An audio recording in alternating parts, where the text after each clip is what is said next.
या देशामध्ये महाराष्ट्र हे पहिलं राज्य ठरलं जिथं शिवा संघटनेमुळे 26 एप्रिल 2001 या दिवशी मंत्रालयाच्या 6व्या माळ्यावर महात्मा बसवेश्वरांच्या पुढे महाराष्ट्राचे मुख्यमंत्री नतमस्तक झाले।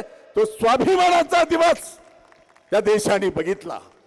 मित्रहो, शासकीय जयंती झाली पाहिजे ही भूमिका शिवा संघटनेने मांडली। इतिहास तुम्हाला नाकारता येणार नाही। 2001 ला पहिल्यांदा त्यावेळी आदरणीय कैलासवासी विलासराव देशमुख मुख्यमंत्री होते। आदरणीय कैलासवासी गोपीनाथराव मुंडे साहेब माझ्या सोबत आग्रही भूमिका घेऊन होते। आम्ही आझाद मैदानावर 10 एप्रिल आणि 20 एप्रिल 2000 ला आंदोलन केलं आणि मुख्यमंत्र्याकडे विरोधी पक्षाच्या गोपीनाथरावजी मुंडे साहेबांच्या नेतृत्वामध्ये आम्ही शिष्टमंडळ नेलं। त्यामध्ये ज्या 8 मागण्या मंजूर केल्या त्यात पहिली मागणी होती आमची की उशिरा का होईना महात्मा बसवेश्वरांची शासकीय जयंती करा। आणि 26 एप्रिल 2001 या दिवशी या देशामध्ये महात्मा बसवेश्वरांची पहिली शासकीय जयंती सुरुवात झाली। आणि आज आपण या जयंतीला उत्सवाचं स्वरूप पाहतो आहोत। आज या देशामध्ये 4 राज्यामध्ये महात्मा बसवेश्वरांची शासकीय जयंती होते आहे। हा स्वाभिमान आपल्याला या ठिकाणी बघायला मिळतोय।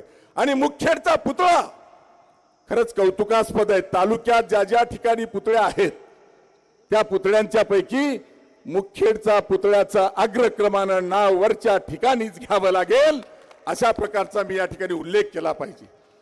मी माधवरावजींना म्हणालो की आपण या तालुक्यामध्ये माझ्या माहितीप्रमाणे लोकसंख्येने 3 नंबरचा समाज आहोत।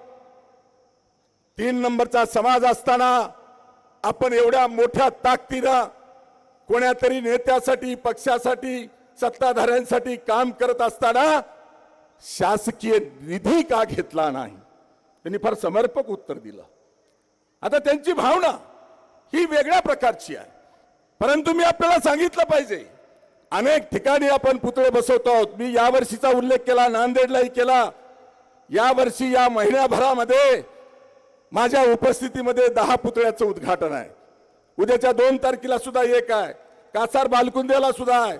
या राज्यामध्ये अनेक ठिकाणी पुतळे उभा करत असताना त्या ठिकाणी आम्ही त्या स्थानिक स्वराज्य संस्थेच्या माध्यमातून शासकीय निधी घेऊन आपण पुतळे उभा करू शकतो।